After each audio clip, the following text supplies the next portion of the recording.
नीरू का बेटा फौज में बड़ी पोस्ट पर था। वो हमेशा तैनाती में बाहर रहता। घर में अकेली नीरू बोरियत महसूस करती थी। नीरू की सहेलियों ने उसे सलाह दी कि वो अपने बेटे की शादी करवा दे। बहू के आ जाने से सब ठीक हो जाएगा। बेटा अपार, तू तो फौज में रहता है, मुझे घर में अकेलापन काटने को दौड़ता है। तू एक काम कर बेटा, शादी कर ले, फिर बहू के साथ मैं घर में आराम से रहूंगी। क्या माँ? मैं जब तक मेजर नहीं बन जाता शादी नहीं करूंगा। तुम कहीं घूमने जाया करो, लेकिन शादी की बात मत करो। इतना कहकर अपार वहाँ से चला जाता है, लेकिन जाते वक्त उसे माँ की भी चिंता रहती है। एक दिन दरवाजे की घंटी बजती है।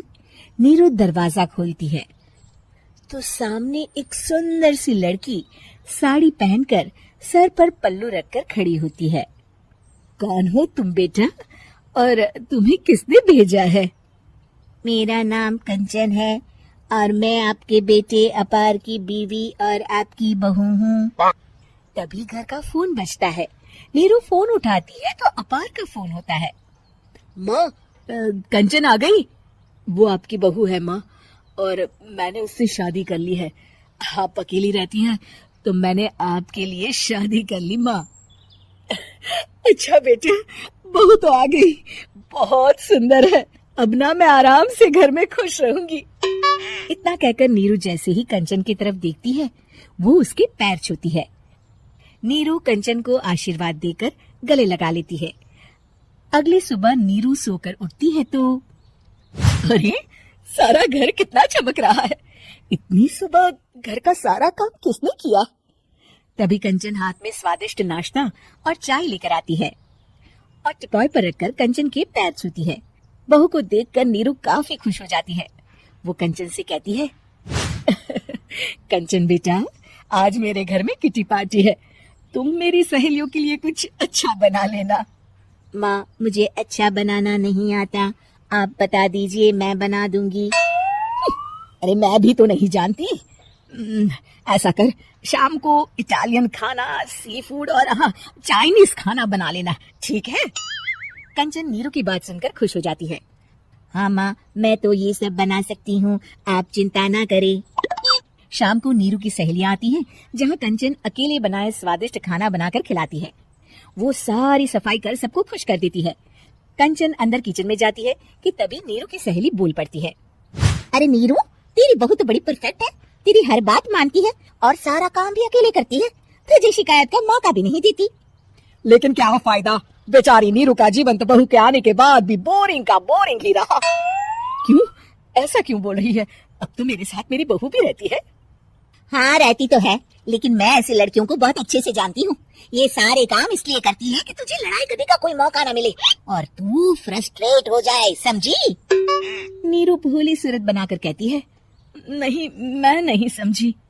अरे, घर में सास बहू की लड़ाई ना हो तो घर भी भला घर लगता है क्या?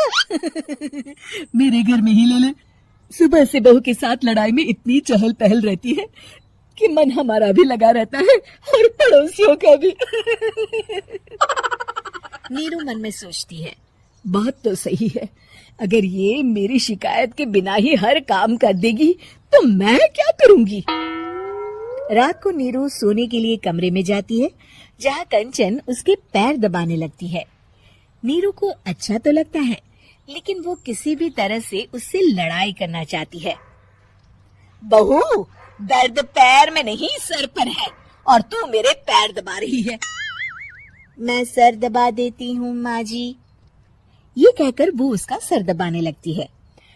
तू एक काम कर, मेरे लिए बादाम वाला दूध ले आ, जा। कंचन जाकर सास के लिए दूध ले आती है। अब नीरू उसे जो कहती कंचन झट से कर देती। बहू, जरा छत से जाले निकाल दे। जी माँ जी। कंचन 5 मिनट में ही पूरे घर के जाले साफ कर देती है। नीरू तो देखती की देखती ही रह जाती है। कमाल है, ये तो हर काम कर रही है।